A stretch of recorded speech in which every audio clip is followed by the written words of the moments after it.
एक एक क्षण पुढे जात आहे आणि नीटची परीक्षा जवळ येत आहे। यामध्ये डोक्याला सर्वात जास्त ताण देणारा सब्जेक्ट म्हणजे फिजिक्स आहे। मेजॉरिटी विद्यार्थ्यांना नीट मध्ये कमी मार्क मिळवण्यासाठी एकमेव सब्जेक्ट जो कारणीभूत आहे तो आहे फिजिक्स। फिजिक्सचे नेमके काय करायचे हे मी आज तुम्हाला सांगणार आहे। लक्षात घ्या, काय करायचं हे माहित असलं की सोपं जातं। If you know how to tackle it you can handle it very वेल।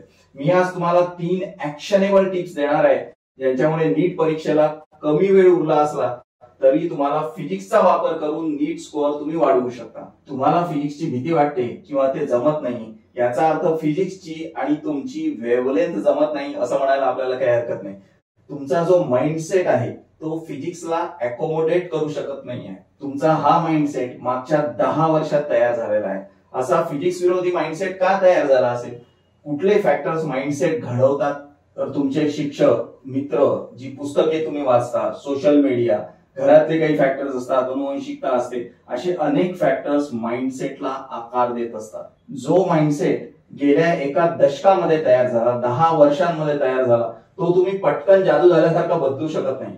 आणि इथेच माझी पहिली टिप तुम्हाला आहे, फिजिक्स जर अवघड वाटत असेल तर फिजिक्स मधले सर्व चॅप्टर्स करण्याच्या नादात जाऊ नका। Oscillation and waves, kinetic theory of gases, electrostatistics, electromagnetic induction, electromagnetic waves, optics, हे चॅप्टर्स विद्यार्थ्यांना जनरली खूप कठीण वाटतात। यातले जे चॅप्टर्स जमत नाही ते सोडून द्या।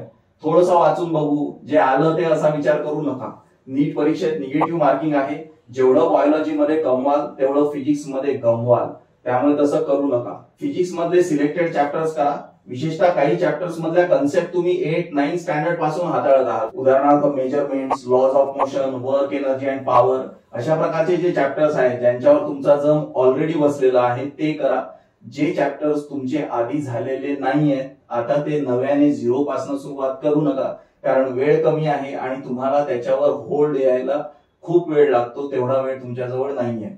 दुसरी जी मी टिप तुम्हाला देणार आहे ती सिंपल आहे पण ती गेम चेंजर आहे।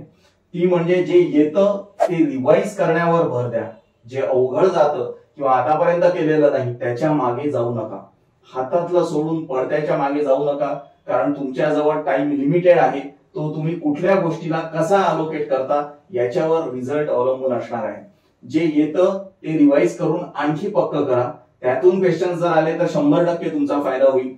फिजिक्स मध्ये जे डिफिकल्ट जातं त्याच्या मागे आता लागत बसाल तर जे येतं तेही हातातनं सुटून जाईल आणि जे डिफिकल्ट जातं ते तर तसंही जमणार नाहीच आहे। तिसरी टिप, फिजिक्स मध्ये थिअरी वाचण्यात वेळ घालवू नका। एमसीक्यू सॉल्व्ह करा। Practice will make you perfect. आम्ही स्वतः काही आजपर्यंतच्या अनुभवावर आधारित पेपर किंवा प्रश्न काढलेले आहेत फिजिक्स मध्ये, त्याकरता आमच्या बरोबर संपर्क करा। कम्प्लिटली आमच्या या सर्व्हिसेस मोफत आहेत, पण फिजिक्स मध्ये मार्क वाढवण्यासाठी अत्यंत उपयोगी ठरतील। संपर्क करा आणि मार्क वाढवा।